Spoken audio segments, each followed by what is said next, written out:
Manusia, kata Ambrawa dengan suara tenang. Menarik sekali. Lepaskan Nina, kata Andi. Manusia kecil yang mau mati demi wanita yang bahkan tidak mencintainya. Sungguh miris. Ambrawa menunduk sedikit, menggeleng seperti orang tua yang menemukan kenaifan anak kecil. Mengharukan. Lepaskan Nina. Tidak, tapi bisa saja aku pertimbangkan kalau kamu mau mundur sekarang. Ambil wanita itu dan jangan pernah kembali lagi ke sini. Assalamualaikum warahmatullahi wabarakatuh. Pemirsa setia channel 7 Sudut. Gimana nih kabar kalian? Sehat kan? Alhamdulillah. Semoga kita semua senantiasa diberikan perlindungan oleh Allah Subhanahu wa Ta'ala dari segala mara bahaya yang akan maupun nyaris menimpa kita. Kembali lagi dengan saya Feng di channel 7 Sudut, di mana di channel ini kita akan menceritakan seputar kisah-kisah horor yang tersebar di Nusantara. Seperti kisah kali ini. Bagi kalian yang menyukai pendakian-pendakian yang horor, kisah kali ini akan membuat kalian tegang sekaligus sedih. Bagaimanakah kisahnya? Langsung aja, ceritanya mulai dari sini. Hujan baru saja reda ketika 7 carrier besar berjajar di parkiran base camp Palutungan. Pagi itu, udara Kuningan masih menyisakan dingin yang menggigit, mengumpulkan uap tipis dari setiap nafas yang keluar. Andi berdiri sedikit lebih belakang kelompok. Tangannya sibuk mengencangkan tali carrier-nya untuk kesekian kalinya. Bukan karena longgar, tapi karena ia butuh sesuatu untuk dikerjakan ketika matanya tidak berhenti melirik ke arah tertentu. Ke arah Nina Az-Zahra, 22 tahun, dengan rambut hitam panjang yang dikepang dua dan menggantung di depan dada. Ia sedang tertawa karena Bagas, laki-laki yang tubuhnya lebih besar dari carrier-nya sendiri, baru saja hampir tersandung tali sepatu sendiri. Suara tawanya ringan seperti suara air mengalir di antara batu kali, dan Andi mendengarnya bahkan dari jarak 5 meter. Andi menelan ludah, mencangkan tali carrier-nya lagi. Mereka bertujuh. Andi, Nina, Bagas, Risa, Dion, dan Wulan, serta Hendra. Teman satu angkatan kuliah yang sudah merencanakan pendakian Ciremai sejak 3 semester lalu. Setiap kali rencana itu hampir batal, selalu ada yang bersemangat lagi. Selalu ada yang bilang, "Masa nggak jadi sih?" Dan biasanya yang pertama bersuara adalah Nina. Nina yang selalu punya alasan untuk bersemangat. Nina yang kalau sudah bicara tentang gunung, matanya menyala seperti api unggun. Dan Andi sudah mencintainya sejak 2 tahun lalu. Tepatnya sejak satu sore di perpustakaan kampus, ketika Nina duduk di sebelahnya tanpa permisi dan berbisik, "Pinjem pulpen yang satu ya, aku nggak bawa." Lalu tersenyum sekilas tanpa menunggu jawaban dan mengambil pulpen dari tempat pensil Andi begitu saja. Andi bahkan tidak sempat menjawab, ia hanya bengong, dan sejak saat itu, kebongongan itu tidak pernah sembuh. "Oh Indi, foto dulu dong bareng semua sebelum naik." Risa melambai dari dekat papan petunjuk jalur. Andi tersenyum, berjalan ke arah kelompok. Ia berdiri di ujung, dan tentu saja, Nina berdiri tepat di tengah. Di sebelah Nina berdiri Dion yang sedang santainya meletakkan tangan di pundak Nina, dan Nina tidak menolak. Dion, laki-laki berlesung pipit dengan senyum yang selalu tampak sempurna di waktu yang tepat. Andi menatap kamera Wulan yang siap membidik. Ia tersenyum, senyum yang sudah sangat terlatih untuk tampak biasa.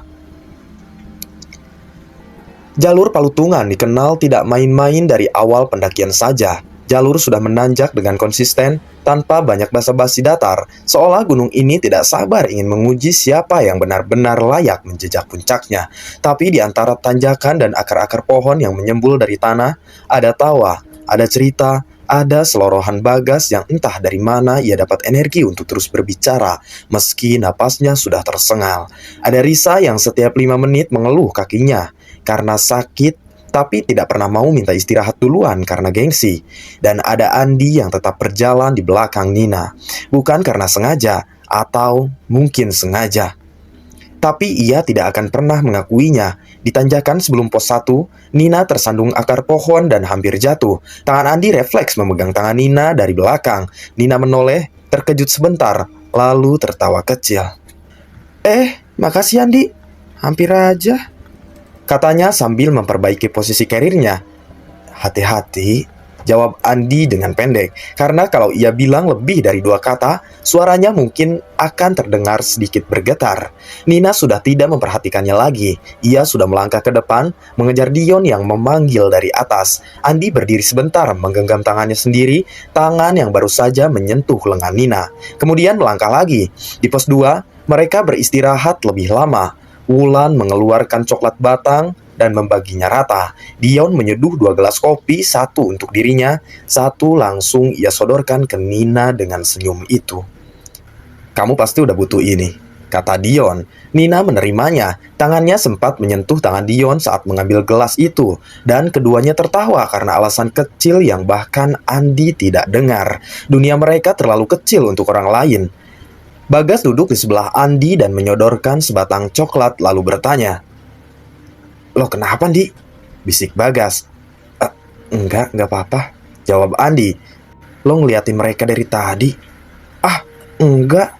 Bagas mendengus pelan. Ia tahu, setidaknya 2 orang di rombongan ini tahu perasaan Andi kepada Nina. Bagas dan Risa, mereka sudah berkali-kali mendorong Andi untuk berbicara langsung, dan Andi selalu punya 1000 alasan untuk menunda. "Bukan waktunya, tunggu momen yang tepat," bisik Andi kepada dirinya sendiri. Momen yang tepat itu tidak pernah datang, atau mungkin sudah datang berkali-kali, tapi Andi selalu berpura-pura tidak melihatnya. Perjalanan dari pos 2 ke pos 3 lebih berat. Jalur semakin sempit, vegetasi semakin rapat, dan kabut mulai turun dari arah puncak. Angin bertiup lebih tajam, membawa bau tanah basah dan daun busuk yang khas. Bau hutan di ketinggian yang tidak bisa disamakan dengan apapun. Disinilah, di antara pohon-pohon yang sudah mulai berganti jenis, Andi berjalan beriringan dengan Nina tanpa Dion di antara mereka, karena Dion sedang berdebat tentang arah jalur dengan Hendra di depan. "Di," kata Nina tiba-tiba. "Hah? Lo seneng gak naik gunung ini?" Andi memikirkan jawabannya sebentar. "Ya, senang, sangat senang. Apalagi karena kamu ada di sini." Tapi yang keluar hanya senang. Jalurnya seru. Nina tertawa pelan. "Gue juga dari dulu pengen ke Ciremai tahu. Katanya ada sesuatu di sini yang beda. Enggak tahu kenapa. Rasanya kayak gunung ini punya cerita sendiri aja nggak sih?" Andi menatap profil Nina dari samping. Rambutnya yang terlepas dari kepangan karena angin, matanya yang setengah memicing menatap jalur di antara depan, dengan ekspresi serius tapi ringan secara bersamaan. "Iya," kata Andi pelan. "Pasti ada cerita." Nina tidak tahu bahwa kalimat itu bukan tentang gunung. Mereka tiba di pos 3 ketika matahari sudah mulai condong ke barat, mewarnai langit di antara celah-celah pohon menjadi jingga yang dalam. Tenda-tenda berdiri, api kompor menyala, mie instan, nasi, dan sejenisnya mulai mengepul uap yang harum di antara dinginnya udara. Malam di pos 3 itu, Andi duduk di luar tendanya, menatap langit yang jernih. Bintang-bintang di ketinggian ini terasa lebih dekat, lebih nyata, seperti seseorang menarik langit beberapa ratus meter lebih rendah. Ia mendengar suara tawa dari tenda Nina, Risa, dan Wulan yang bercampur dengan suara tenda Dion dan Bagas. Ia mendengar suara Nina tertawa karena sesuatu yang Dion katakan. Andi menarik lututnya ke dada, memeluk carrier yang sudah dikosongkan, dan diam.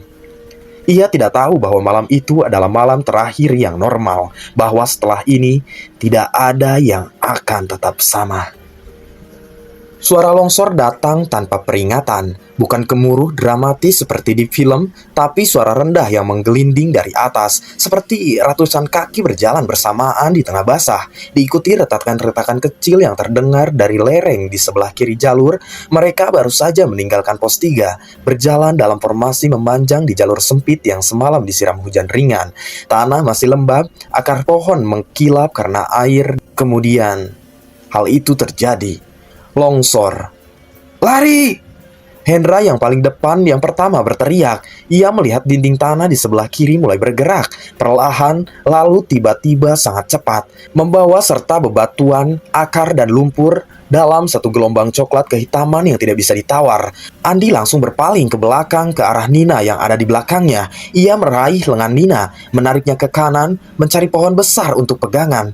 Tapi tanah di bawah kaki mereka sudah bergerak. Yang terjadi selanjutnya adalah dunia yang diputar balik dan dikocok. Andi merasakan tarikan yang luar biasa kuat. Tanah menghilang dari bawah kakinya. Tubuh terbanting ke kanan, lalu ke bawah, lalu ke samping. Ia tidak tahu mana atas dan mana bawah. Tangannya yang sempat memegang lengan Nina terlepas. Ia mencoba berteriak, tapi mulutnya penuh tanah. Karirnya menghantam sesuatu yang keras, kemudian gelap, dingin, dan diam. Andi membuka matanya perlahan. Semua berwarna abu-abu dan coklat. Ia terbaring miring di atas tumpukan tanah longsor yang sudah berhenti bergerak. Di antara akar-akar pohon yang mencaut seperti tulang-tulang patah, di setiap sendi tubuhnya serasa seperti diremuk lalu dipasang kembali asal-asalan. "Nina," suaranya serak. Di sini Bagas, di sini." Suara dari arah kanan. "Risa oke." Dari bawah agak jauh. Dion, dengkul gue lecet." "Wulan oke?" "Hendra oke." Andi bangkit dengan susah payah, matanya mencari-cari Nina. Mana Nina?" Nina berteriak lebih keras, 2 detik yang terasa seperti 2 jam. Di sini." Suara yang lemah dari balik tumpukan kayu dan tanah 3 meter di sebelah kirinya. Andi berlari tersandung hampir jatuh. Tidak peduli, yang ia pikirkan hanya harus sampai ke arah suara itu. Ia mendapati Nina setengah terkubur di bawah tumpukan ranting dan tanah. Matanya terbuka tapi tampak terguncang. Andi memanggilnya dengan tangan kosong, menariknya keluar perlahan. "Nina, lo oke kan? Ada yang sakit nggak? Bisa gerak nggak?" Nina kedip-kedip, menatap Andi sebentar dengan tatapan yang belum sepenuhnya kembali. Kemudian pelan-pelan anggukan kecil. "Oh, oke kayaknya." Andi memeriksa kepala, lengan, kaki Nina dengan cepat dan sistematis. Goresan di dahi yang berdarah tipis, lebam di lengan kiri, tapi tidak ada yang tampak patah. Ia menghela napas panjang, sebuah napas yang ia tahan dari detik pertama ia mendengar suara longsor itu. Mereka semua selamat, 7 orang, 7 napas, 7 denyut jantung yang masih bekerja. Tapi setiap mereka berdiri dan melihat sekeliling, jalur itu sudah tidak ada. Yang tersisa adalah hamparan tanah yang terbalik, pohon-pohon yang roboh tertumpuk, dan keheningan hutan yang berbeda dari sebelumnya. Lebih berat, lebih pekat, seperti hutan ini baru saja menyaksikan sesuatu yang memilih untuk tidak bicara. "Jalur baliknya kemana?" tanya Wulan pelan. Tidak ada yang menjawab, karena tidak ada yang tahu. Hari pertama tersesat masih bisa ditoleransi. Mereka bergerak dengan logis, mencari jalur yang familiar, membaca arah matahari, memeriksa peta offline di ponsel Hendra yang baterainya sudah 30%. Sinyal tidak ada, sudah tidak ada jejak lagi. Andi berjalan di belakang, sesekali membantu Risa yang mulai pincang karena lututnya terbentur saat longsor. Bagas membuka jalan di depan dengan tongkat kayu yang ia temukan. Dion selalu berjalan dekat Nina. "Menurut gue, kita ke kiri aja," kata Dion. "Tapi peta bilang kanan, bro. Peta itu terakhir diupdate kapan? Gunungnya udah longsor, gak mungkin jalurnya sama. Justru lebih baik kita ikut peta, bro. 2 matahari lagi mati, Hen. Lo mau malam ini di tengah hutan gak tahu arah?" Andi hanya terdiam menyimak, sesekali melihat ke arah Nina yang mendengarkan perdebatan itu dengan ekspresi yang susah dibaca.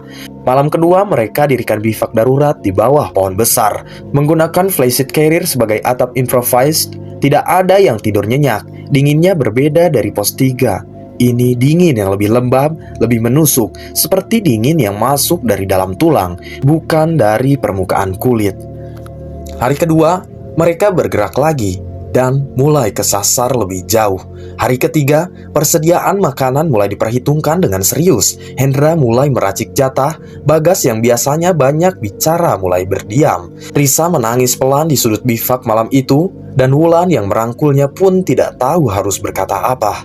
Dan di hari keempat, ketika Dion mengusulkan mereka berpencar dalam 2 kelompok untuk mencari jalur lebih efisien, sesuatu yang sudah sejak hari pertama terkumulasi akhirnya meledak. Berpencar itu ide paling bodoh yang pernah gue denger, kata Bagas dengan datar.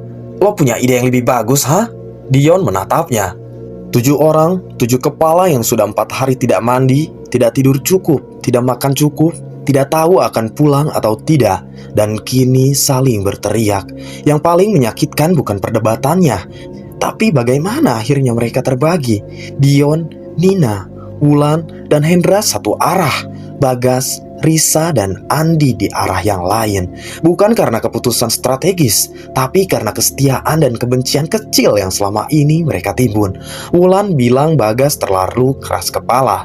Hendra bilang Andi tidak banyak membantu. Dion yang sudah sejak tadi tegang akhirnya mengatakan sesuatu yang tidak perlu, bahwa Andi selama ini hanya jadi beban karena terlalu banyak diam, tidak berkontribusi keputusan. Andi tidak menjawab, ia hanya menatap Dion, kemudian menatap Nina yang tidak berkata apa-apa, yang hanya menunduk. Belain gue, Nina. Bukan permintaan keras, hanya harapan kecil yang bahkan tidak berani ia ucapkan. Bilang sesuatu, Nina. Apapun. Tolong. Nina tidak berkata apa-apa, dan Dion berkata, kita duluan. Lalu berjalan. Nina mengikuti. Wulan, Hendra, Andi hanya berdiri di tempat itu sampai langkah mereka tidak terdengar lagi di antara pohon-pohon yang semakin rapat. Risa menyentuh lengannya pelan. Andi menggeleng. Tidak apa-apa. Bukan tidak apa-apa, tapi tidak punya kata yang tepat untuk yang sebenarnya ia rasakan. Ia hanya mengencangkan tali karirnya, kebiasaan lama. Kita jalan, kata Andi, dan mereka berjalan bertiga dalam diam yang ditekan oleh suara hutan yang semakin terasa asing. Bagas dan Risa tertidur kelelahan di bawah pohon besar ketika Andi memutuskan untuk berjalan sedikit lebih jauh mencari sumber air. Cahaya sore masih ada tipis kekuningan menyelip di antara 7 pohon yang rapat, dan kemudian Andi melihatnya. Asap tipis mengepul dari arah selatan. Ia mendengar perlahan, tangannya memegang senter yang belum dinyalakan. Vegetasi mulai berubah, pohon-pohon raksasa yang tumbuh dengan interval yang terlalu teratur, seperti ditanam, bukan tumbuh sendiri. Tanahnya bersih, tidak ada semak-semak berantakan, dan bau udara berubah, tidak lagi bau hutan basah, tapi ada sesuatu yang lebih hangat, lebih manis, seperti dupa dan kembang yang dibakar. Andi melewati satu tikungan di antara 2 pohon besar, dan ia berhenti di depannya. Di sebuah lembah yang tidak seharusnya ada di ketinggian ini, berdiri sebuah perkampungan. Rumah-rumah kayu dengan ukiran yang rumit, penerangan dari lentera-lentera yang menyala dengan cahaya keemasan, jalan setapak yang tertata rapi dengan batu-batu yang dipasang beraturan, dan tidak ada angin. Di seluruh perkampungan itu tidak ada angin sama sekali. Sementara di sini, di tempat Andi berdiri, angin masih berhembus dari arah puncak. Tidak mungkin ada. Andi sudah sering naik gunung. Ia tahu bahwa di ketinggian ini tidak ada perkampungan, tidak ada yang terdaftar, tidak ada di peta manapun. Tapi di depannya, perkampungan itu ada, nyata, berasap dan berbau kembang. Dan dari arah perkampungan itu terdengar suara, bukan suara orang biasa, suara yang berdentum rendah, seperti gong raksasa yang dipukul dari bawah tanah. Diikuti suara gemuruh yang tidak bisa diidentifikasi sebagai angin, hewan, atau apapun yang Andi pernah dengar sebelumnya. Kemudian dari arah berlawanan dari perkampungan itu datanglah sesuatu yang bukan manusia. Andi tidak sempat berteriak, tidak sempat lari. Ia hanya bisa berdiri dan menyaksikan sosok-sosok yang bergerak di antara cahaya lentera dengan tinggi yang tidak proporsional, dengan anggota tubuh yang bergerak dengan sudut yang salah. Mereka berkumpul di sebuah lapangan di tengah perkampungan, membentuk lingkaran, dan di tengah lingkaran itu ada Nina. Nina yang tangan dan kakinya terikat, Nina yang matanya terbuka lebar dengan ketakutan yang paling murni, Nina yang berteriak-teriak tanpa suara, atau mungkin bersuara tapi suaranya ditelan oleh ritual yang sedang berlangsung. Nina! Andi berlari tanpa pikir, tanpa rencana, hanya berlari ke arah perkampungan itu dengan kaki yang sudah 4 hari kelelahan. Ia melewati gerbang tak terlihat dan sesuatu menghantamnya, bukan fisik, tapi seperti dinding udara yang memadat, seperti tekanan dari segala arah sekaligus, dan Andi terpelanting mundur, terbanting ke arah tanah dengan keras sampai nafasnya sesak. Tak patah semangat, ia mencoba lagi dan lagi, dilempar keluar. Dari dalam sana, sosok-sosok itu menatapnya. Tidak marah, tidak takut, hanya menatapnya dengan mata yang tidak punya putih. Dan satu suara berat dan dalam bergaung dari dalam perkampungan itu, menembus udara sampai tulang-tulang Andi terasa bergetar. Dia bukan milikmu. Dia bukan untukmu. Andi duduk di tanah dengan lutut. Nafasnya tersengguk, matanya tidak bisa terlepas dari Nina yang kini mulai dibawa ke dalam sebuah bangunan besar di pusat perkampungan. Tangan-tangan yang bukan tangan manusia memegangnya. Nina! Tapi Nina sudah menghilang ke dalam kegelapan bangunan itu. Pintunya menutup dan dunia kembali diam. Hanya ada suara Andi yang menangis di atas tanah dingin di kaki sebuah perkampungan yang tidak ada di peta manapun. Kalau kamu terus nangis di situ, makhluk lain yang akan datang menemukanmu. Suara itu datang dari belakang, pelan tapi jelas, seperti bunyi angin yang kebetulan membentuk kalimat. Andi mendongak dengan mata yang bengkak, wajah yang kotor, dan ekspresi yang sudah tidak punya alasan lagi untuk terkejut. Di depan pohon 3 meter di belakangnya, berdiri seorang wanita muda, tampak seusia dengannya. Rambut hitam panjang terurai, mengenakan pakaian yang tidak bisa diidentifikasi dari era manapun. Seperti kebaya tapi bukan, seperti kain tradisional tapi lebih rumit. Kulitnya pucat tapi bukan seperti sakit, lebih seperti cahaya bulan yang jatuh di permukaan air. Yang paling aneh adalah matanya, hitam sempurna, tapi bukan menakutkan, justru sebaliknya, seperti langit malam yang dalam, yang kalau ditatap terlalu lama akan membuat seseorang lupa sedang apa. Kamu? Andi mencoba bangkit. Duduk dulu, kamu lemah. Wanita itu mendekat dengan langkah yang tidak mengeluarkan suara sama sekali. Di atas dedaunan kering, ia membawa sesuatu, sebuah wadah dari bambu berisi air. Minum ini? Siapa kamu? Kenapa kamu ada di sini? Nina, teman gue mereka ambil. Aku tahu. Ia duduk di sebelah Andi dengan gerakan yang terlalu anggun untuk kondisi hutan di tengah malam. Itulah kenapa aku di sini. Minum dulu. Andi menatap wadah bambu itu dalam kondisi wajar. Ia mungkin tidak akan minum dari wadah yang diberikan orang asing di tengah hutan yang tidak ia kenal. Tapi sudah 4 hari di gunung ini, baru saja menyaksikan sesuatu yang melanggar semua hukum logika yang ia ketahui. Dan Nina baru saja dibawa oleh makhluk yang bukan manusia. Ia pun memutuskan untuk meminum air itu. Airnya dingin, bahkan terlalu dingin.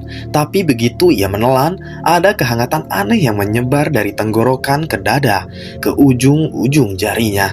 Dan kelelahan yang sudah 4 hari ia tahan mulai sedikit longgar. Namaku Sekar, kata wanita itu. Andi? Aku tahu siapa kamu, Andi. Andi menatapnya. Kamu bukan manusia. Bukan pertanyaan, ia sudah terlalu lelah untuk bertanya. Sekar menatap balik dan ada sesuatu di sudut bibirnya. Bukan senyum penuh, hanya lengkungan kecil yang mengandung banyak hal sekaligus. Tidak, tapi kamu tidak perlu takut. Gue gak takut. Itu karena kamu terlalu sedih untuk takut, kata Sekar dengan pelan. Dan itu lebih mengkhawatirkan loh. Andi tidak menjawab. Ia menatap ke arah perkampungan yang kini kembali tampak tenang dan bercahaya, seolah tidak ada apapun yang baru saja terjadi di sana. Mereka mau ngapain sama dia? Sekar terdiam sejenak, matanya menatap kejauhan, ke arah yang berbeda dari perkampungan itu, ke arah yang lebih dalam ke gunung. Ada hal yang harus kamu tahu, kata Sekar akhirnya. Tapi tidak malam ini. Malam ini kamu harus istirahat, tubuhmu hampir habis. gue nggak bisa istirahat. Sementara kamu tidak bisa menolongnya dalam kondisi seperti ini, Andi. Suara Sekar tidak berubah keras, tapi ada sesuatu di dalamnya yang membuat Andi diam. Bukan ancaman, lebih seperti kebenaran yang diucapkan dengan sangat lembut. Tidur dulu, aku akan menjagamu. Andi ingin menolak, sungguh ingin, tapi tubuhnya tidak berdebat dengan kepalanya malam itu. Matanya berat, pikirannya kabur, dan angin gunung yang berhembus di sela-sela pohon terasa seperti telapak tangan yang mendorong bahunya perlahan ke tanah. Sebelum matanya benar-benar terpejam, ia melihat Sekar duduk bersila di sebelahnya. Matanya terbuka, menghadap perkampungan itu, menjaga. Andi tertidur di antara akar pohon di kaki gunung yang bukan milik manusia, dengan seorang wanita yang bukan manusia menjaga tidurnya. Keesokan harinya, Andi terbangun di tempat yang berbeda. Bukan di hutan, ia terbaring di atas kasur tipis yang dilapisi kain dengan aroma bunga yang tidak ia kenal. Di dalam sebuah ruangan berdinding kayu yang ukirnya sama dengan yang ia lihat di perkampungan semalam. Cahaya masuk dari celah-celah dinding, berwarna keemasan meski terasa seperti siang. Sekar duduk di sudut ruangan, menyiapkan sesuatu di atas meja kecil. Ia menoleh ketika mendengar Andi bergerak. Sudah bangun? Di mana ini? Andi duduk. Tubuhnya terasa lebih baik dari kemarin. Jauh lebih baik dari yang seharusnya setelah 4 hari tersesat. Rumahku? Di kampung itu? Di kampungku, bukan di kampung itu. Sekar membawa semangkuk sesuatu yang hangat dan menyodorkannya ke Andi. Kamu sudah sehari semalam loh tidur. Andi mengambil mangkuk itu tanpa banyak bicara. Di dalam sana ada bubur berwarna putih kekuningan dengan aroma yang asing tapi menenangkan. Ia makan, lapar lebih besar dari rasa curiga. Setelah beberapa suap, ia menatap Sekar. Kamu bilang ada hal yang harus gue tahu tentang Nina. Sekar mengangguk pelan. Ia duduk menghadap Andi, melipat tangannya di pangkuan, dan mulai berbicara. Wanita bernama Nina yang kamu cintai itu dibawa bukan tanpa alasan. Ada perjanjian dibuat oleh orang yang dia percaya. Orang yang dia percaya? Ibu angkatnya? Andi membeku. Sudah bertahun-tahun perjanjian pesugihan dengan makhluk yang menguasai jalur tengah gunung ini. Ibu angkat Nina menawarkan sesuatu yang sangat berharga. Seorang anak yang darahnya bersih dan hatinya belum pernah terluka oleh pengkhianatan. Nina memenuhi semua syarat itu. Dunia Andi terasa seperti dimiringkan 30 derajat. Ibu angkatnya? Nina bahkan gak tahu. Tidak sama sekali. Andi menaruh mangkuknya, tangannya mengepal di atas lutut. Nina yang selalu bercerita tentang betapa beruntungnya ia punya ibu angkat yang sayang. Nina yang selalu berbicara tentang bagaimana ia membalas semua kebaikan perempuan itu setelah lulus kuliah nanti. Nina yang tidak pernah tahu bahwa di balik semua kasih sayang itu ada harga yang dijanjikan atas namanya tanpa pernah diminta izin. Gue harus selamatin dia. Aku tahu. Sekarang. Tidak bisa sekarang. Sekar menatapnya dengan tatapan yang tidak bisa Andi sebut kasihan, karena tidak ada belas kasihan yang merendahkan di sana, hanya pemahaman yang dalam. Tempat mereka membawa Nina dilindungi oleh kekuatan yang tidak bisa ditembus sembarangan. Bahkan aku sendiri tidak bisa masuk begitu saja. Lalu, maka ada hal yang harus kita lakukan dulu, dan aku bilang kita, bukan kamu sendiri. Andi menatap Sekar lama. Wanita yang bukan manusia ini dengan mata seperti langit malam yang dalam, yang menjaganya tidur di hutan dan membawanya ke tempat yang aman dan memberikan makan tanpa ditanya alasannya. Kenapa kamu bantu aku? Tanyanya. Sekar tidak langsung menjawab. Ada jeda kecil, sangat kecil, sebelum ia berkata, karena kamu butuh bantuan. Apakah itu cukup? Andi mengangguk pelan. Sementara itu, ia tidak melihat, atau mungkin memilih tidak melihat bagaimana mata Sekar ketika memandangnya. Bagaimana ada sesuatu di sana yang lebih dari sekedar alasan logis untuk membantu orang asing. Hari-hari pertama di kampung Sekar berjalan dengan perlahan, seperti waktu di sini bergerak dengan ritme yang berbeda dari dunia yang Andi kenal. Kampung itu indah. Itu kata yang pertama kali muncul di kepala Andi ketika ia akhirnya keluar dan melihatnya siang itu.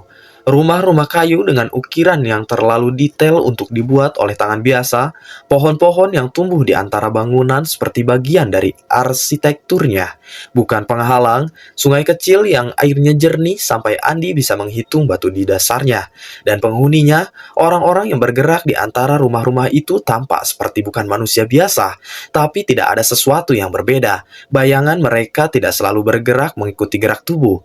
Beberapa dari mereka berbicara tanpa menggerakkan bibir, dan lawannya bicara tetap mengerti. Anak-anak berlari di halaman sambil bermain dengan cahaya bukan dengan mainan, tapi dengan cahaya itu sendiri, membentuknya menjadi bola dan melempar-lemparnya.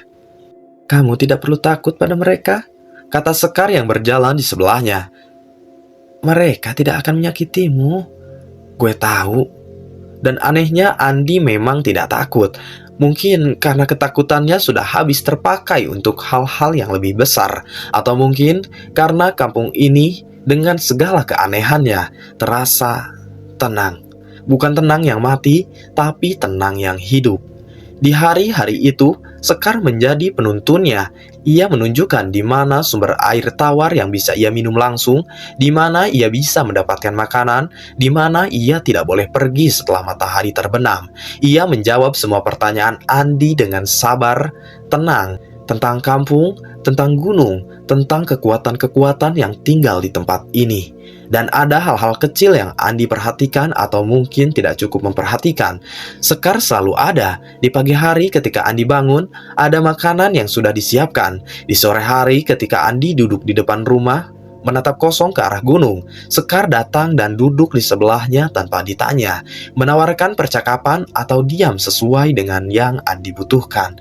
Di malam hari ketika kadang-kadang Andi terbangun karena mimpi tentang longsor, tentang Nina yang dibawa, Sekar kadang sudah ada di luar pintu, seolah ia tahu. Suatu sore Sekar membawakan buah yang tidak ada namanya dalam bahasa Indonesia, bulat, berwarna biru tua, dengan daging putih yang manis seperti madu, tapi dingin seperti air hujan. "Ini kesukaanku," kata Sekar. "Waktu kecil aku selalu meminta ayah memetikannya dari pohon yang paling tinggi." "Ayahmu siapa?" tanya Andi yang memakan buah itu. Sekar tersenyum, senyum yang sedikit berbeda dari biasanya, lebih bangga, tapi ada juga sesuatu yang lebih kompleks di sana. "Nanti kamu akan tahu." Andi tidak mengejar, ia menatap buah biru di tangannya. "Sekar," katanya dengan pelan, "kalau gue gak pernah nyasar ke sini, gue gak bakal ketemu sama lo ya. Lucu juga ya, hal buruk yang akhirnya bawa gue ke sini." Ia menggerakkan tangannya menunjuk kampung, langit, segalanya. Sekar menatapnya, dan untuk satu detik ada sesuatu yang melintas di matanya. Sesuatu yang dalam, sesuatu yang sudah ada jauh sebelum hari itu. Sebelum ia memalingkan wajah ke arah lain. Istirahat dulu, kata Sekar. "Besok aku akan ceritakan tentang tempat Nina ditahan." Andi mengangguk. Ia tidak melihat wajah Sekar saat itu. Ia tidak melihat bagaimana ujung bibirnya naik sedikit ketika Andi tidak memperhatikannya, dan bagaimana kenaikan itu tidak sepenuhnya karena kebahagiaan. "Ayahku raja di sini," kata Sekar. Mereka duduk di ruang tengah rumah besar di pusat kampung. Rumah yang Andi baru sadar adalah yang paling besar dan yang paling banyak ukirannya. Dan di hadapan mereka duduk seorang laki-laki, tinggi, bahu lebar, wajah yang memancarkan sesuatu yang tidak bisa Andi sebut dengan satu kata. Bukan hanya kewibawaan, tapi sesuatu yang lebih tua dari itu. Matanya seperti milik Sekar, hitam sempurna, tapi di dalamnya ada kedalaman yang berbeda, seperti lautan yang sudah melihat ribuan badai dan memilih untuk tetap tenang. "Raja Zulham." Pria itu memperkenalkan diri, suaranya berat dan dalam, tapi tidak menakutkan, seperti gema di dalam gua yang luas. "Duduklah." Andi duduk, Di sebelahnya Sekar duduk dengan sikap yang berbeda dari biasanya. Punggung lebih tegak, tangan di pangkuan, dan ia tidak berbicara sebelum ayahnya berbicara. "Putriku bercerita tentangmu," kata Raja Zulham, "tentang siapa kamu, dari mana kamu, dan mengapa kamu ada di sini." Saya ingin menyelamatkan teman saya," kata Andi. Ia tidak tahu harus memanggil pria ini apa, jadi ia memilih tidak memanggil dengan sebutan apapun. "Aku tahu," Raja Zulham mengangguk pelan, "dan aku juga tahu tentang wanita yang disebut Nina itu, tentang siapa yang menahannya dan mengapa. Apa bisa Anda bantu saya?" Raja Zulham diam sejenak, bukan diam yang tidak punya jawaban, tapi diam yang sedang memilih kata. "Ada sesuatu yang harus kamu ketahui dulu tentang kerajaan ini, tentang apa yang sedang terjadi di sini, yang jauh lebih besar dari satu orang yang ingin kamu selamatkan."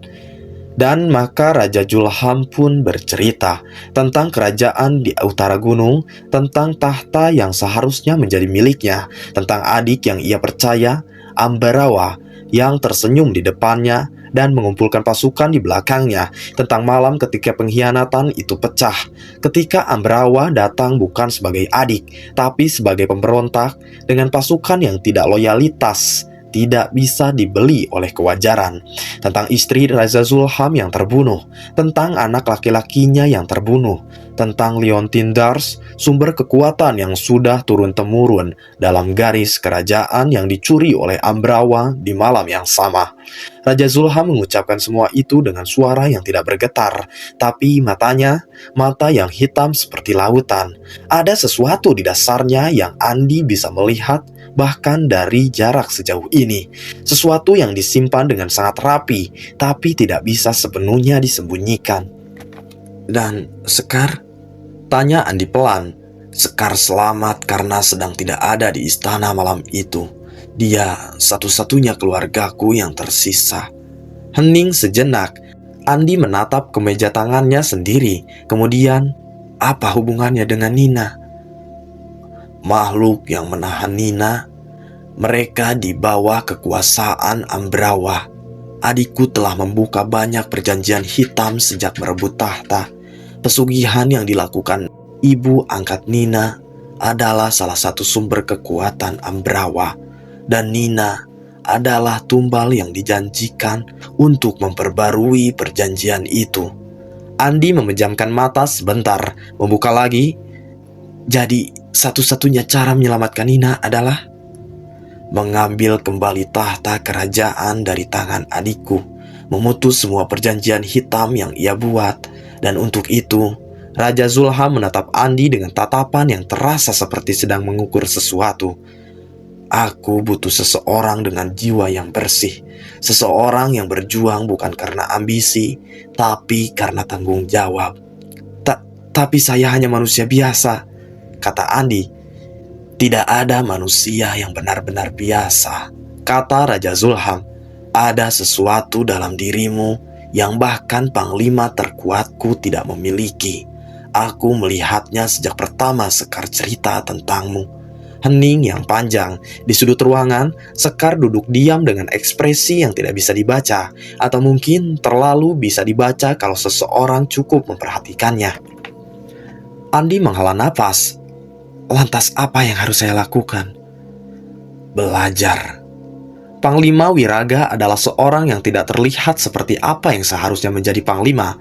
Tidak tinggi, tidak besar, tidak punya suara gemuruh yang membuatnya tanah bergetar. Ia justru kecil, kurus, dengan rambut putih yang dikepang panjang, dan matanya selalu setengah memicing, seperti sedang mengkalkulasi sesuatu yang tidak terlihat. Tapi ketika Wiraga bergerak, Andi mengerti. Pertama kalinya ia melihat wajah Wiraga berlatih sendiri di lapangan di belakang rumah besar. Andi berdiri diam selama 2 menit penuh hanya menatap. Gerakan-gerakan itu tidak seperti bela diri apapun yang pernah ia lihat. Bukan kekerasan, bukan kecepatan semata, tapi sesuatu yang lebih besar, seperti air mengalir, menyesuaikan, dan ketika menghantam dengan akumulasi semua yang pernah mengalir sebelumnya. Kamu terlalu banyak menggunakan matamu, kata Wiraga tanpa menoleh, padahal Andi yakin ia tidak bersuara sama sekali. Belajar denganku dimulai dari menutup mata. Minggu-minggu pertama adalah penyiksaan yang teratur. Wiraga membangunkannya sebelum subuh. Latihan dimulai saat langit masih hitam kebiruan. Wiraga tidak mengajarkan pukulan atau tendangan. Ia mengajarkan nafas, hanya nafas. Selama 3 hari pertama, cara menarik udara sampai ke bagian bawah paru-paru, cara menahannya sampai merasakan denyut di ujung-ujung jari, cara melepaskannya sehingga tidak ada yang terbuang sia-sia. Energi bukan tentang beberapa banyak yang kamu punya, tapi tentang seberapa sedikit yang kamu buang. Di minggu kedua, mulai ada teknik, tapi bukan teknik seperti yang Andi bayangkan. Wiraga mengajarkannya cara membaca niat, cara mengetahui gerakan lawan sebelum gerakan itu selesai dilakukan, dengan membaca ketegangan di bahu, di lutut, di tatapan. Pertarungan dimenangkan sebelum dimulai, kata Wiraga. Seseorang yang sudah kalah di kepalanya tidak akan menang di tangannya. Di minggu ketiga dan keempat, sesuatu mulai terjadi. Andi tidak bisa menjelaskannya dengan kata-kata logis. Ketika Wiraga menyerang, bahkan dengan kecepatan yang membuat udara berdesing, Andi mulai bisa merasakannya sebelum terjadi. Sebuah intuisi yang sebelumnya tidak ada, sekarang ada. Seperti satu lapisan kesadaran baru yang tumbuh di bawah lapisan yang sudah ada. Dan ketika Andi menyerang balik, ada energi yang mengalir melalui tangannya yang ia sendiri tidak tahu dari mana asalnya. Wiraga pernah terpelanting 2 langkah ke belakang oleh dorongan Andi yang bahkan tidak menggunakan tenaga fisik sepenuhnya, dan berdiri dengan ekspresi yang untuk pertama kalinya sejak Andi mengenalnya, menunjukkan sesuatu selain ketenangan yang dingin. Kamu lebih cepat dari yang kuduga, kata Wiraga malam itu. Ini karena cara mengajar Anda, jawab Andi. Tidak, Wiraga menggeleng. Anda, ada yang sudah ada dalam dirimu. Aku hanya memperlihatkan pintunya. Yang membukanya itu kamu sendiri. Sekar selalu ada di pinggiran lapangan latihan itu. Tidak selalu, tapi sering. Kadang-kadang Andi menyadarinya, kadang tidak. Tapi setiap kali latihan selesai dan Andi kembali ke rumah dengan napas masih berderu dan baju basah keringat, ada air minum yang sudah tersedia, dan kadang-kadang Sekar duduk di teras, berpura-pura sibuk dengan sesuatu di tangannya. Kamu gak bosan nunggu? Tanya Andi suatu sore. Sekar mengangkat bahu. Aku tidak menunggu, aku hanya di sini. Beda tipis, sangat berbeda. Ada sesuatu di nada suaranya yang membuat Andi tidak mengejar topik itu lebih jauh. Tapi malamnya, ketika ia sudah hampir tidur, Andi berbaring, menatap langit-langit ruangan yang menggambarkan ukiran-ukiran halus. Dan ia memikirkan Sekar. Ia memikirkan bagaimana Sekar selalu ada, bagaimana cara menjaga tanpa terasa mengawasi, bagaimana tawanya yang jarang keluar tapi kalau keluar terasa seperti bonus yang tidak ia rencanakan. Dan kemudian ia memikirkan Nina. Ia selalu memikirkan Nina, bahkan di momen-momen ketika ia tidak secara aktif memikirkannya. Nina ada di sana, di sudut kepala yang tidak pernah benar-benar kosong. Nina yang kini di suatu tempat di dalam perut kerajaan Ambrawa, tangan dan kakinya yang terikat, sendirian. Bertahanlah, Nina. Gue pasti jemput lo. Malam besar itu dimulai ketika seorang pengintai kembali ke kampung dengan kabar yang membuat Raja Zulham diam 10 detik penuh. Sesuatu yang orang-orang di sekelilingnya tidak pernah melihat sebelumnya. Kerajaan Ambrawa tidak hanya otoriter, ia zolim. Pajak yang mencekik, perampasan yang disebut pemberian, warga yang menolak tunduk hilang tanpa jejak. Bahkan makhluk-makhluk yang sudah hidup ratusan tahun di wilayah itu kini hidup dalam ketakutan yang tidak pernah mereka kenal sebelumnya. Cukup, kata Raja Zulham akhirnya. Satu kata, pelan, tapi ada api di dalamnya. Api yang sudah lama ditahan, yang kini tidak bisa lagi ditahan oleh ketenangan dan keikhlasan. Rapat besar diadakan malam itu. Andi duduk di antara para panglima, dan penasihat sebagai satu-satunya manusia di ruangan yang penuh dengan makhluk-makhluk yang umurnya lebih tua dari kerajaan manapun di dunia yang ia kenal. Tapi tidak ada yang memperlakukannya seperti tamu asing. Raja Zulham melihat ke arah Andi di tengah rapat itu. "Andi, kamu siap?"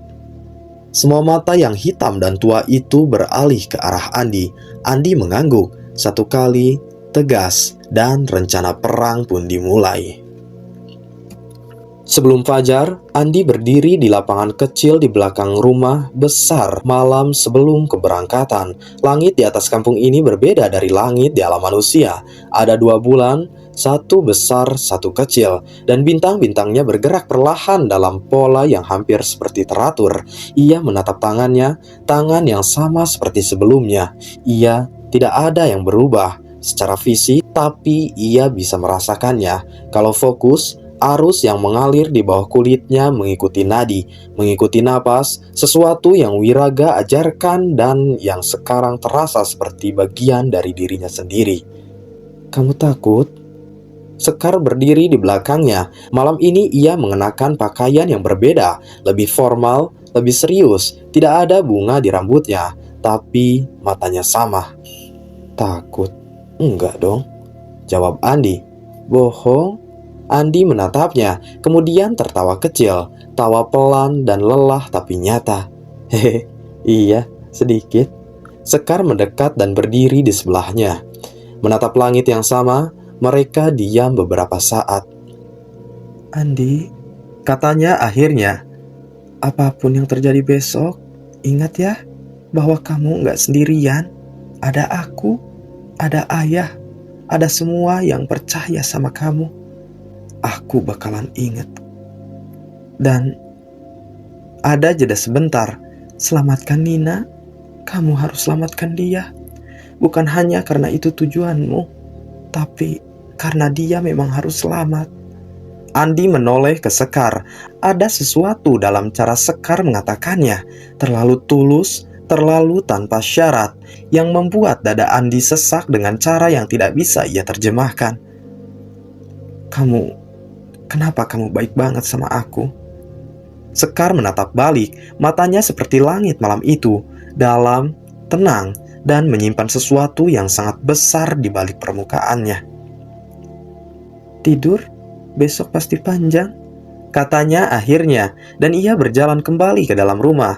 Andi mengikutinya dengan pandangan sebentar, kemudian ia kembali menatap langit. Di suatu tempat dalam kerajaan Ambrawa, Nina menunggu, dan besok Andi akan menjemputnya. Keesokan harinya, fajar belum tiba ketika pasukan bergerak. Andi berjalan di barisan depan bersama Wiraga. Di belakang mereka, ratusan makhluk yang sudah lama menunggu kesempatan ini bergerak dalam senyap. Senyap yang berbeda dari senyap manusia. Ini senyap yang lebih total, lebih dalam, seperti hutan yang memutuskan untuk berhenti bernapas. Gerbang kerajaan Ambrawa muncul dari kabut. Bangunan raksasa dari batu hitam dengan ukiran yang agresif, berbeda jauh dari keanggunan kampung Raja Zulham. Ini adalah arsitektur kekuasaan yang tidak peduli dengan keindahan, hanya dengan ketakutan. Pertempuran dimulai tanpa sinyal. Tiba-tiba ada yang menyerang dari menara dan segalanya pecah. Di tengah semua itu, Andi bergerak, bukan dengan pikiran, tapi dengan sesuatu yang lebih dalam dari pikiran, dengan semua yang telah Wiraga ajarkan, dengan semua yang telah lahir dalam dirinya sendiri. Ia tidak membunuh sembarangan. Ia bergerak dengan presisi, membuka jalan, melindungi yang ada di belakangnya, membawa pasukan ke dalam gerbang yang semakin dalam. Ia melihat Wiraga di sebelah kanan, bertempur dengan keanggunan yang menakutkan. Setiap gerakannya minimal, tapi hasilnya maksimal. Ia melihat pasukan Raja Zulham yang sudah lama dipersiapkan untuk momen ini, bertempur dengan amarah yang tersimpan bertahun-tahun. Dan kemudian, di halaman dalam istana, Andi melihatnya. Di balik jeruji besi yang berpendar dengan cahaya merah kecoklatan yang tidak wajar, ada sosok yang duduk dengan tangan dan kaki terikat rantai. Rambut hitam yang dulu dikepang, sekarang terlihat acak-acakan dengan kepala yang menunduk.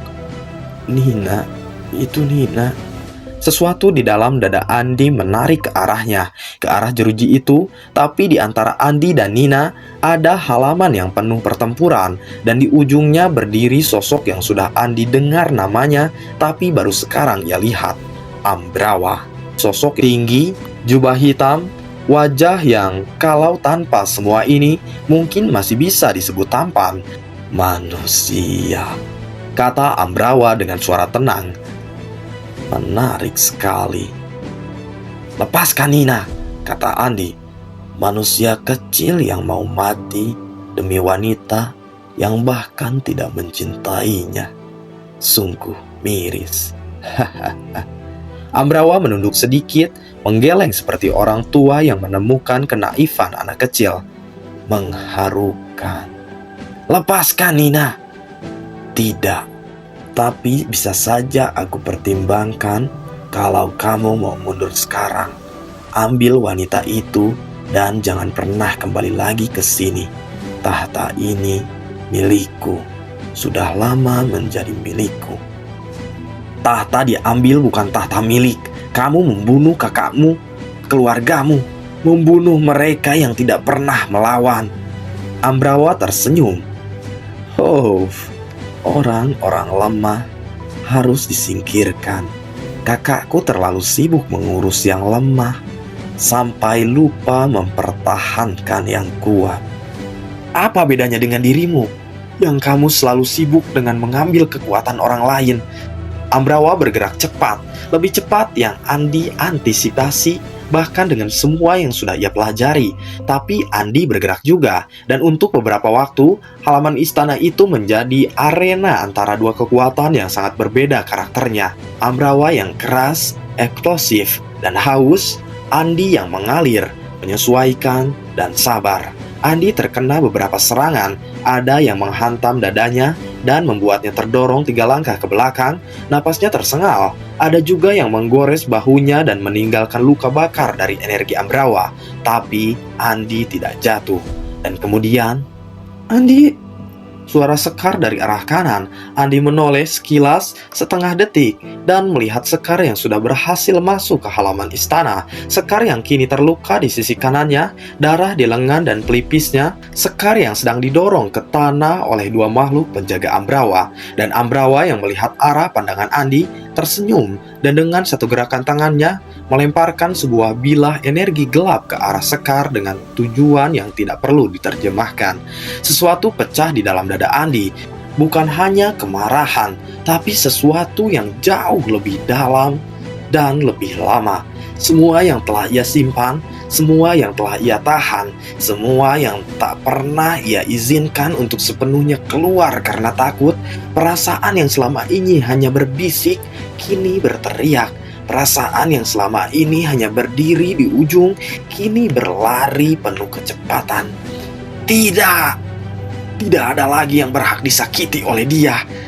Andi bergerak, dan kali ini tidak menahan apapun. Ambrawa tidak sempat menyelesaikan gerakannya. Andi mencapainya lebih cepat dari yang seharusnya. Dan apa yang terjadi selanjutnya adalah pertarungan terakhir yang berbeda dari semua pertarungan sebelumnya. Karena Andi tidak lagi bertempur dengan kepala yang tenang dan hitung-hitungan yang presisi, ia bertempur dengan hati yang penuh dan ternyata itu jauh lebih kuat. Ambrawa terpelanting, bangkit, menyerang balik, terpelanting lagi lebih jauh. Wajahnya untuk pertama kalinya memperlihatkan sesuatu, bukan takut, tapi sesuatu yang mendekatinya, sesuatu seperti realisasi bahwa tidak semua hal bisa dikalkulasi. Apa yang kamu, Leontin Dars? Kata Andi, ia tidak tahu dari mana kalimat itu datang. Ia tidak pernah berpikir tentang Leontin itu sebelum detik ini, tapi entah bagaimana. Kembalikan. Pertarungan terakhir itu cepat dan tidak cantik. Andi terkena lebih banyak serangan dari yang seharusnya ia terima. Energi Ambrawa menembus pertahanannya di beberapa titik dan meninggalkan kerusakan yang tidak ia rasakan saat itu, tapi akan ia rasakan suatu hari nanti. Tapi pada akhirnya Ambrawa jatuh, tidak bangkit lagi. Leontin Dars jatuh dari tangan Ambrawa yang terkulai. Andi mengambilnya dengan tangan gemetar. Kunci jeruji penjara itu ada di ikat pinggang Ambrawa. Andi membawanya melangkah di antara reruntuhan pertempuran yang sudah mulai reda ke arah bangunan di mana Nina ditahan. Jeruji terbuka. Rantai yang mengikat Nina terlepas ketika Andi menyentuh kuncinya ke sana. Nina menunduk, tidak bergerak. Andi mendekatinya perlahan, berlutut di depannya. Nina mendongak, matanya merah, rambutnya acak-acakan, ada goresan di wajahnya, dan bekas air mata di pipinya yang sudah kering berlapis-lapis. Ia menatap Andi dan ekspresi yang melewati beberapa tahap dalam waktu yang sangat singkat. Andi, iya, ini gue di sini. Nina menangis, bukan menangis yang pelan dan terkendali, tapi tangis yang sudah ditahan terlalu lama oleh kekuatan yang terlalu besar, yang kini keluar semua sekaligus tanpa bisa diminta untuk berhenti. Ia tidak memeluk Andi, ia hanya menutupi wajahnya dengan kedua tangan dan menangis, dan Andi tidak tahu harus apa selain tetap berlutut di depannya dan tidak pergi kemana-mana. Di belakang Andi, pasukan Raja Zulham sudah berhasil mengambil alih seluruh istana. Di luar fajar baru mulai menunjukkan warnanya. Andi berdiri perlahan, matanya berkunang-kunang. Efek dari serangan yang ia terima mulai terasa sekarang, satu persatu seperti tagihan yang tertunda, dan kini datang sekaligus dengan kaki yang sedikit gemetar. Andi, Nina melihat darah di baju Andi. Lo terluka? Gak apa-apa, kata Andi, refleks kebiasaan lama. Kemudian matanya gelap dan Andi jatuh. Ia tidak tahu berapa lama ia tidak sadar. Yang ia tahu, ketika kesadarannya mulai kembali, sepotong demi sepotong, tidak sekaligus, adalah bahwa ia berbaring di atas sesuatu yang lembut, bahwa ada aroma obat yang kuat di udara, dan bahwa ada sesuatu, suara yang berbicara di dekatnya, tapi dari balik sesuatu yang tebal, seperti berbicara di bawah air. Kerusakan di sumber energi tidak bisa diperbaiki dengan cara biasa. Berapa lama dia? Tidak mungkin bisa diselamatkan jika tidak ada yang... Andi mencoba membuka matanya, berhasil sedikit. Langit-langit yang tinggi, lampu dari kristal, aroma yang kuat, kemudian gelap lagi. Di suatu tempat antara tidur dan terjaga, Andi tahu segalanya. Yang jelas, ia tahu tentang diskusi di ruangan di sebelahnya, tentang tabib tua yang berkata tidak ada harapan dengan cara biasa, tentang Nina yang memohon untuk diizinkan mengorbankan dirinya, tentang tabib yang menolak karena untuk manusia itu sama dengan kematian, dan ia tahu tentang Sekar yang dengan tenang mengatakan bahwa ia bersedia, Sekar yang mendengarkan konsekuensinya, separuh sumber kehidupan, kekuatan yang hilang, menjadi jin biasa, dan mengangguk tanpa ekspresi yang berubah. Di antara tidur dan jaga, Andi ingin berteriak untuk menghentikan itu, tapi tubuhnya tidak bisa bergerak, dan suaranya tidak bisa keluar, dan ia hanya bisa mendengar tanpa bisa apa-apa. Seperti di depan perkampungan gaib itu, ketika ia mencoba masuk dan dilempar keluar, tidak berdaya untuk hal yang paling ia inginkan. Sekar, jangan.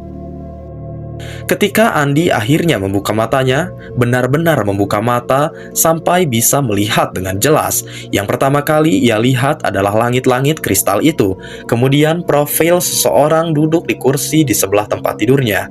Sekar, terlihat sama, wajah yang sama, rambut yang sama, mata hitam yang sama, tapi ada sesuatu yang berbeda, sesuatu yang sangat halus, seperti cahaya lilin yang dikurangi sedikit dari yang seharusnya. Masih cahaya, masih terang, tapi berbeda. Sekar mendongak, dan ekspresinya, ekspresi yang biasanya terkendali, yang biasanya hanya memperhatikan sesuatu di sudut-sudutnya saja, kali ini tidak terkendali sama sekali. Andi, ia berdiri, matanya berkilat. Kamu gak seharusnya. Diam dulu. Sekar duduk kembali, dekat. Tangannya menyentuh kening Andi sebentar, memeriksa, kemudian menariknya kembali. Bagaimana kondisimu? Kamu gak seharusnya lakuin itu, Kar. Aku yang memutuskan apa yang seharusnya dan tidak seharusnya aku lakukan. Tapi setengah dari hidupmu, Kar. Tenang ya, itu masih cukup kok buat hidup. Ada sesuatu yang keras di suaranya, tapi bukan marah. Lebih seperti seseorang yang sudah membuat keputusan. Tidak ada yang mengizinkan keputusan itu dipertanyakan. Dan lebih dari cukup untuk ini. Andi menutup matanya sebentar. Tenggorokannya terasa seperti ada yang menekan dari dalam. Aku gak minta kamu lakuin itu, Kar. Aku tahu. Kenapa? Kali ini Sekar diam lebih lama. Di luar jendela, ada jendela di ruangan ini menghadap ke taman istana yang sudah mulai dipulihkan. Sore mulai jatuh, mewarnai langit dengan jingga yang dalam. Karena aku tidak bisa membayangkan dunia yang di dalamnya kamu tidak ada, kata Sekar akhirnya dengan pelan, tidak melihat ke arah Andi. Sesederhana itu. Andi tidak menjawab karena tidak ada jawaban yang cukup untuk itu. Beberapa hari kemudian, seorang gadis muda masuk ke kamar Nina. Nina mengenalinya, Putri Raja Zulham, yang sudah beberapa kali ia lihat di sekitar istana sejak ia sadar. Laras, gadis dengan rambut hitam panjang dan mata yang terlalu tua untuk usianya. "Kamu sudah lebih baik?" tanya Laras. "Iya, terima kasih." Nina duduk di tepi tempat tidur. "Kamu mau bilang sesuatu?" Laras duduk di kursi di depannya. Ia tidak basa-basi. "Aku mau cerita tentang Andi." Nina tidak mengatakan apa-apa, tapi ada sesuatu di wajahnya yang berubah. Sesuatu yang belum ia sadari sendiri, tapi Laras sudah melihatnya. "Apa dia yang menemukanku di hutan?" tanya Nina dengan pelan. "Yang memasuki ke istana?" Laras bercerita, bukan versi singkat, namun versi panjang dan detail tentang Andi yang sendiri di hutan, tentang Sekar yang menemukannya, tentang minggu-minggu belajar kepada Wiraga, tentang malam sebelum perang ketika Andi berdiri di lapangan dan masih juga memikirkan Nina. "Dia mencintaimu," kata Laras. "Sudah lama. Kamu mungkin sudah tahu, tapi mungkin kamu belum tahu seberapa dalam." Nina menatap tangannya sendiri. "Dia masuk ke sana," lanjut Laras. "Manusia di tengah pertempuran antara makhluk-makhluk yang umurnya ratusan tahun lebih tua. Bukan karena ia tidak takut, tapi karena ia tidak bisa membiarkan kamu di sana. Andi sekarang kritis. Dia belum sadar." Laras menatap Nina. Tabi bilang tidak ada harapan dengan cara biasa. Sekar yang menyelamatkannya dengan mengorbankan separuh sumber kehidupannya. Hening. "Kamu tahu kenapa Sekar mau melakukan itu?" tanya Laras. Nina menggeleng pelan, meski mungkin ia sudah tahu jawabannya. Karena Sekar mencintai Andi dengan cara yang tidak meminta apa-apa kembali. Dengan cara yang bahkan rela memberikan dirinya sendiri. Sesuatu pecah di belakang mata Nina. "Gue dulu bahkan gak pernah beneran lihat dia. Dia di sana dan gue gak pernah." "Kamu tidak perlu menyalahkan dirimu sendiri," kata Laras dengan pelan. "Perasaan tidak bisa dipaksa." Tapi ia berhenti sebentar. Kadang-kadang kita baru sadar seberapa berharganya sesuatu setelah kita hampir kehilangannya sepenuhnya. Nina menangis, tidak ada suara, hanya air mata yang jatuh satu per satu, kemudian dua per dua, kemudian tidak bisa dihitung lagi. "Andi, gue minta maaf. Gue minta maaf." Ketika Andi akhirnya duduk di depan Raja Zulham, Wiraga, Sekar, dan tabib tua yang konon umurnya sudah melampaui catatan sejarah manapun, ia sudah cukup kuat untuk mendengar segalanya tentang kerusakan di sumber energinya yang terlalu parah untuk disembuhkan sepenuhnya, tentang transplantasi yang sudah dilakukan Sekar, tentang apa yang itu artinya sekarang. 85% energi yang mengalir di dalam tubuhmu sekarang adalah energi Sekar. energi alam ini, kata tabib dengan suara tanpa emosi. Tubuhmu secara teknis masih manusia, tapi kamu tidak bisa lagi sepenuhnya hidup di alam manusia. Apa maksudnya? Jika kamu kembali ke alam manusia, kamu tetap bisa, tapi hanya 7 hari dalam satu periode purnama langka. Purnama yang muncul 10 tahun sekali. Setelah 7 hari, atau jika kamu memaksa melewatinya. Koma lagi atau mati? Andi melengkapi kalimatnya. Tabib itu mengangguk pelan, hening yang sangat panjang. Raja Zulham yang selama ini diam berkata dengan pelan, "Maafkan kami." "Bukan salah Anda," jawab Andi. "Maafkan putriku." Andi menatap Sekar yang duduk dengan punggung tegak dan mata yang melihat ke depan, tidak ke Andi, tidak ke ayahnya, ke depan, ke titik kosong yang hanya ia yang tahu isinya, tapi tangannya di pangkuan tampak sedikit terlalu kencang. "Tidak ada yang perlu dimaafkan, Andi." Sekar akhirnya melihat ke arahnya, dan matanya, meski ia berusaha, tidak bisa menyembunyikan semuanya. "Aku tidak memintamu untuk merasa berkewajiban." "Sekar," ia berhenti. "Aku tahu apa yang kamu lakuin, dan aku tahu kenapa."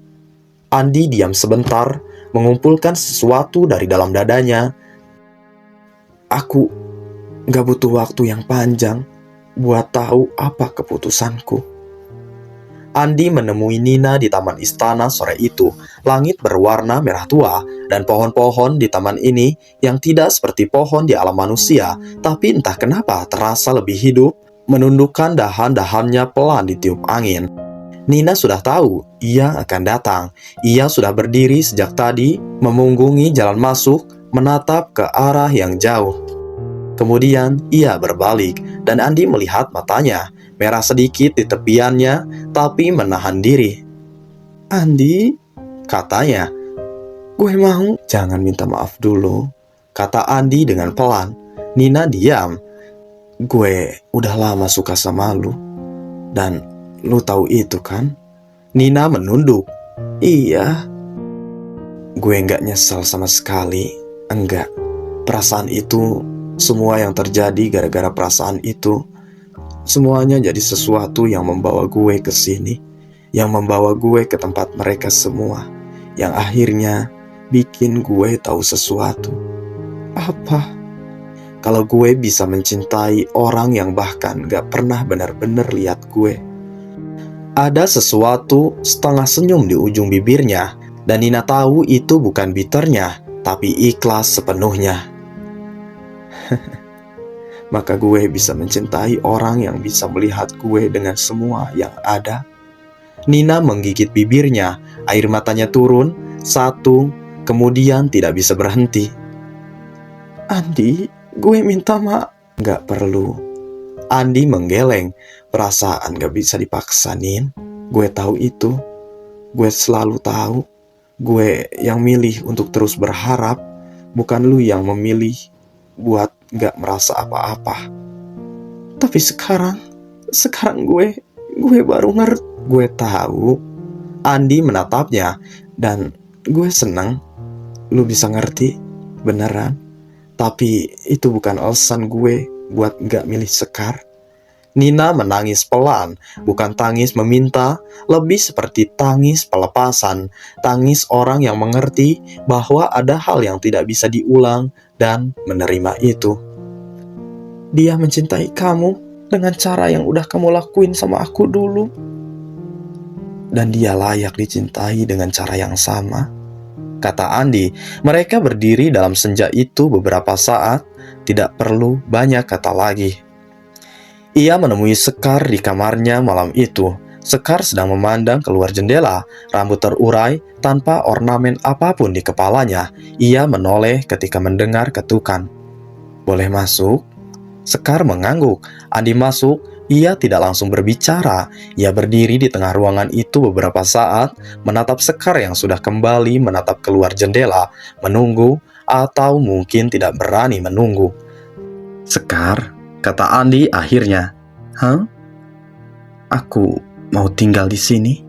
Sekar membeku, punggungnya yang menghadap Andi tampak seperti bernapas lebih hati-hati. "Aku mau tinggal di sini, di kerajaan ini, sama kamu, sampai nanti." Andi melangkah sedikit lebih dekat. "Bukan karena aku nggak punya pilihan, bukan karena aku merasa berhutang, tapi karena..." Sekar berbalik, matanya berkilat bukan dari cahaya di ruangan, tapi dari sesuatu di dalamnya. "Bahwa orang-orang yang pertama kali beneran lihat aku adalah kamu. Di hutan itu, waktu aku duduk di tengah nangis dan aku nggak punya apa-apa." Sekar tidak berkata apa-apa, tapi matanya yang selama ini menyimpan terlalu banyak, kini tidak menyimpan apapun. Semuanya ada di permukaan. "Dan aku nggak tahu lagi mau ada di mana, selain di tempat yang ada orang yang melihat aku seperti itu." Sekar mendekatinya perlahan, langkah yang tadi mengeluarkan suara seperti biasanya, tapi kali ini Andi mendengarkan karena perhatiannya sudah sepenuhnya ada di sana.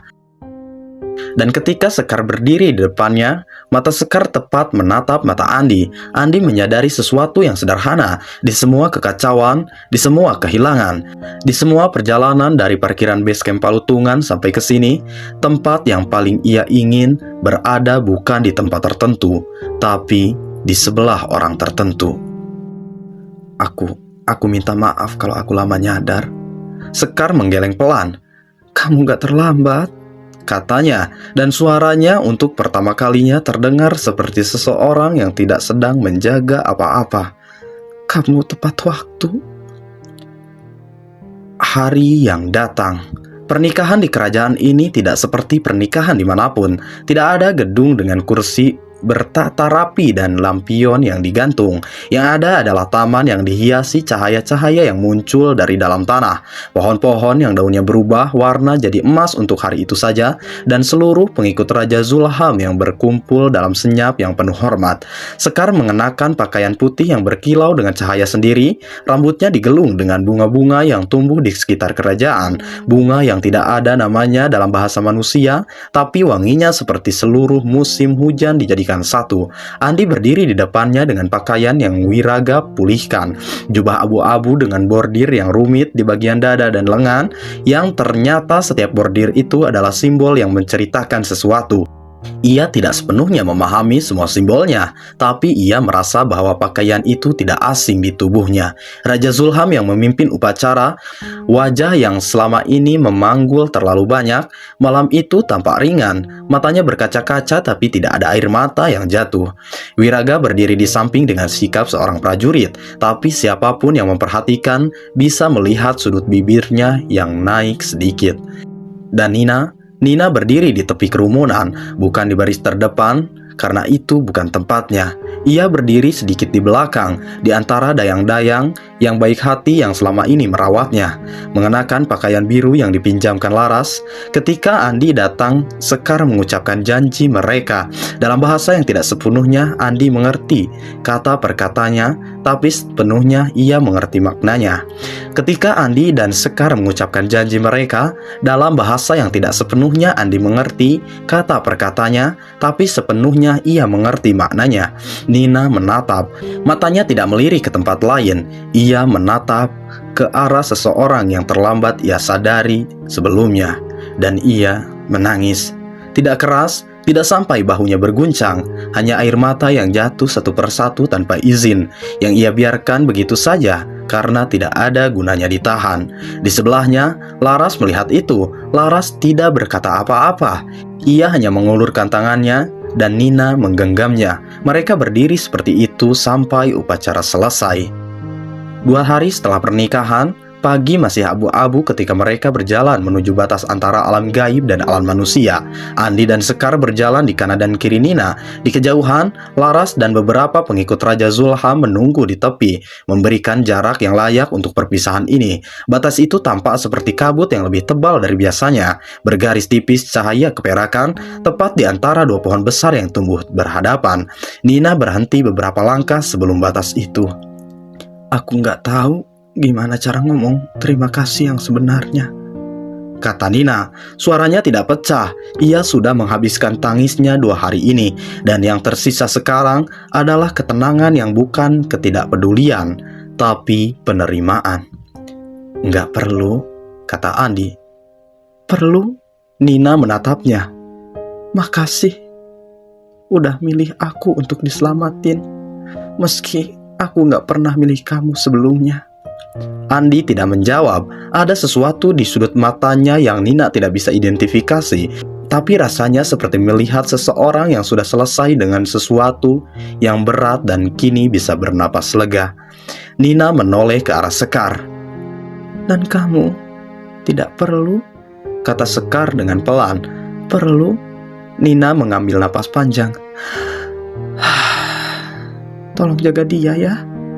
Sekar menatap Nina, dan untuk 1 detik, 2 wanita yang sama-sama mencintai laki-laki yang sama berdiri, saling bertatapan, dan di antara mereka tidak ada persaingan, hanya pemahaman yang mungkin hanya bisa lahir dari kondisi yang mereka lalui.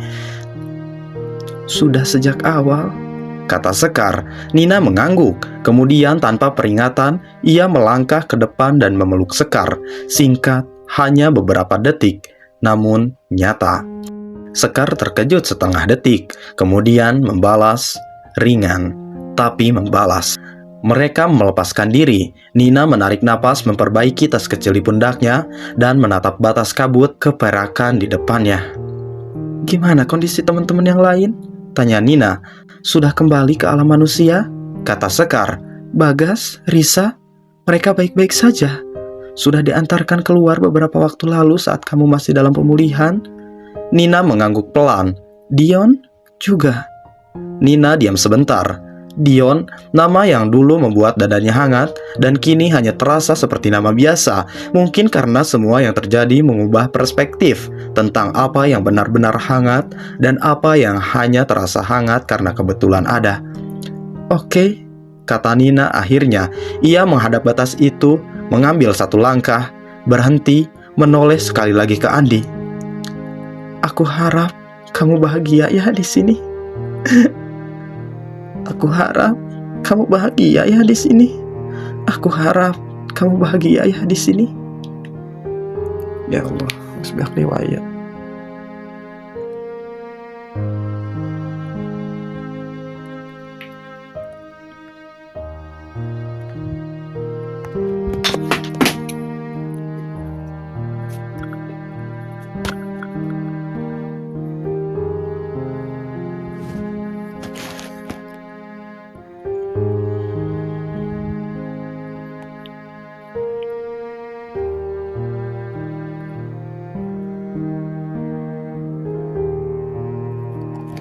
Nina diam sebentar. Dion, nama yang dulu membuat dadanya hangat dan kini hanya terasa seperti nama biasa. Mungkin karena semua yang terjadi mengubah perspektif tentang apa yang benar-benar hangat dan apa yang hanya terasa hangat karena kebetulan ada. "Oke," kata Nina akhirnya. Ia menghadap batas itu, mengambil 1 langkah, berhenti, dan kemudian menoleh sekali lagi ke arah Andi. "Aku harap kamu selalu bahagia ya di sini, manusia favoritku." Andi menatapnya, tersenyum, senyum yang penuh dan tidak ada yang disembunyikan di belakangnya, mungkin untuk pertama kalinya. "Aku juga harap kamu bakal bahagia ya di sana, Nin." Nina mengangguk, berbalik, dan melangkah masuk ke dalam kabut keperakan itu. 1 langkah, 2, 3, dan kemudian kabut itu menelannya. Andi dan Sekar berdiri di depan batas antara kabut itu. Beberapa saat setelah Nina menghilang, angin bertiup dari arah gunung, membawa bau tanah dan daun yang sudah ia kenal selama ini. Sekar menyentuh tangannya, Andi menggenggamnya. Mereka tidak perlu berkata apa-apa. Di sisi yang lain, di sisi manusia, Nina muncul dari kabut pagi di lereng Ciremai. Hutan di sekitarnya familiar, pohon-pohon biasa, tanah biasa, angin yang tidak membawa aroma dupa atau bunga tanpa nama. Ia berdiri dan melihat ke sekelilingnya. Matanya menyesuaikan diri dengan cahaya pagi yang biasa, paru-parunya mengambil udara yang biasa. Tapi ada sesuatu yang berbeda, sesuatu yang ia bawa kembali dan tidak akan pernah ia bisa tinggalkan di belakang. Separuh jiwanya tertinggal di sana, bukan dalam arti literal seperti Sekar, tapi dalam arti yang tidak ada kamus yang bisa mendefinisikannya. Tertinggal di halaman istana, tempat ia pernah ditahan, tertinggal di taman tempat ia dan Andi mengucapkan perpisahan, tertinggal di sudut ruangan tempat ia pernah mendengar cerita tentang laki-laki yang rela mengorbankan nyawanya untuknya. Nina meletakkan tangannya di dada, merasakan detak jantungnya yang masih berdetak. Tapi berbeda, ia menatap ke atas, ke puncak Ciremai yang tersembunyi di balik awan pagi, dan berbisik pelan untuk dirinya sendiri, untuk seseorang yang tidak akan pernah mendengar tapi mungkin merasakan. Untukmu, Andi, dari aku yang terlambat menghargaimu. Kemudian ia berbalik dan mulai berjalan turun. Ada cinta yang tidak pernah sampai bukan karena tidak cukup besar, tapi karena memang tidak ditunjukkan untuk tiba. Ada yang rela kehilangan semuanya demi kebahagiaan orang yang dicintai. Ada yang baru mengerti harga sesuatu setelah harganya dibayar orang lain. Gunung tidak berbohong, ia hanya memperlihatkan apa yang sudah ada. Tamat. Aduh, teman-teman, gimana tuh tadi endingnya? Kebayang banget kan kalau kita jadi Andi? Kebayang banget juga kan kalau misalkan ada nih di teman-teman kisahnya rada-rada mirip gitu sama Nina. Terlambat menghargai laki-laki yang tulus mencintai kalian. Cerita yang cukup nyesek ya teman-teman. Dan lebih nyesek lagi, ini udah jam 1:30. Dari jam ini kita nge-record lumayan lama ya, beberapa jam buat namatin satu cerita ini. Ceritanya cukup lama banget. Aku nge-record dari jam 10 nih teman-teman. Beres-beres sekarang jam 1:30 kurang 2 menit. Yaudah ya teman-teman, terima kasih buat teman-teman yang udah simak ceritanya dari awal sampai akhir. Terima kasih juga buat teman-teman yang udah support channel ini dari awal sampai akhir. Saya Feng selaku host dari channel 7 Sudut pamit undur diri. Wassalamualaikum warahmatullahi wabarakatuh.